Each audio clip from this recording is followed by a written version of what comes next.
বাংলাদেশে জ্বালানির খুবই অভাব, কারণ বাংলাদেশ ও ভারতের মতো বেশিরভাগ জ্বালানি বিদেশ থেকে রপ্তানি করে। এবার বাংলাদেশের পুরো দেশ ডুবেছে অন্ধকারে। দোকান, শপিং মল, মেলা বন্ধের নির্দেশ করেছে চরম সংকট বাংলাদেশ। রাত 8টা বাজলেই গোটা বাংলাদেশ ডুবে যাচ্ছে অন্ধকারে, বন্ধ হয়ে যাচ্ছে সমস্ত দোকানপাট, এমনকি বিলবোর্ডের লাইটটুকু নিভিয়ে দেওয়া হচ্ছে। এর প্রধান কারণ হচ্ছে বিদ্যুতের খরচে হ্রাস টানতে চাইছে সরকার।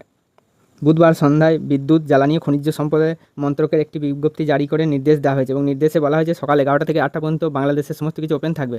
ওই 9 ঘন্টার বেশি কোনো দোকান, শপিং মল খোলা রাখা যাবে না।